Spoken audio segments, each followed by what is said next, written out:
So here it says in a nuclear physics detectors and all that, then it says the value of signals from 15 different detectors for the same energy are given as follows.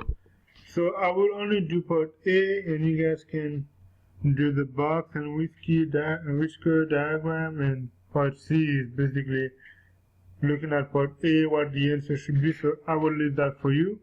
So find part A. So it says find a 95% confidence interval for mu, assuming that these are observations from a normal distribution with mu and variance sigma squared. Notice that we do not have mu, we do not have sigma squared. But how do we find mu? As we're going to find mu, we will find an estimate of mu, which is x bar. So x bar is basically equal to 1 over n times the summation of I equals to 1 all the way to n of xi. So that would be equal to 1 over 15 times summation of 260 of xi.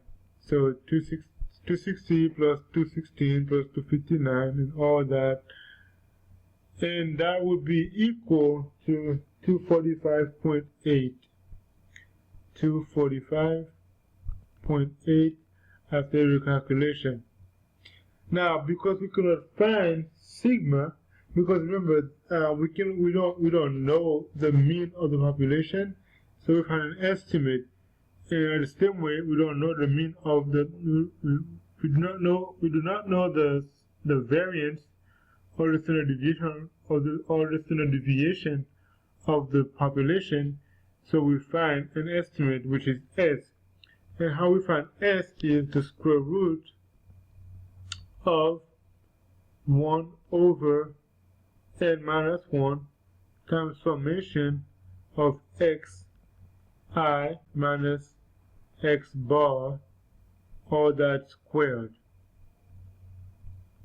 And that would be equal to, after calculation, that would be equal to 23.64. So 23.64. So now we can use our formula, which is x bar plus or minus z of alpha over 2. Actually, not z, my bad, wrong. Because we do not have mu and sigma, we have to use the t distribution, t alpha over 2 of n minus 1 degrees of freedom times s over the square root of n.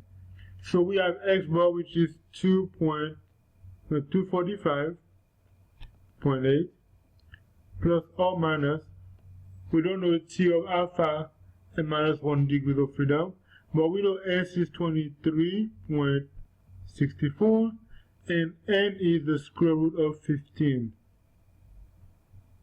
So let me now go to my calculator and I will show you what you need to do. So when you go to your TI89 titanium only, because that's what I have, and you click on catalog, you see it says catalog here, and you click on F3, then you will get to inverse T. You see inverse T and you click enter. When you click enter on inverse T, you will get something like this. And all you have to do is, you see on the bottom it says area. So they were asking for the, what again? The 95%. So they're asking for 95, and I'll show you guys how to find that, how to calculate that 95%. And 1 minus 0.95, and then the rest over 2, all that. Then you would have to type it in, which is 0.025, comma, the df means degree of freedom. So it's 15 minus 1. That will be 14. And when you click enter, your answer will be 2.14 or 2.145 if you want to put it into decimals. So let's go back here. That means our t of alpha over 2 and minus 1 degree of freedom is 2.145 times that. So what we will get is, now we can type it in, we can type in 245.8 minus 2.145 times 23.64 divided by the square root of 15, and we can put it as a plus.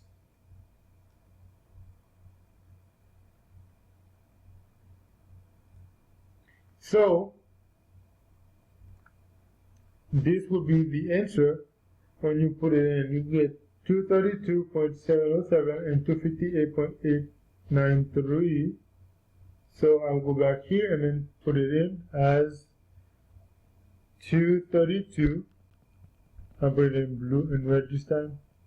232.707, comma 258.893, and that is your answer for part A.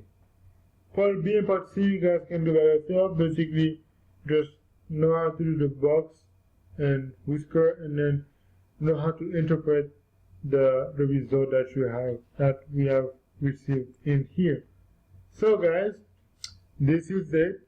I hope it is crystal clear, I guess. I hope it is really clear to you how to do that. So I hope you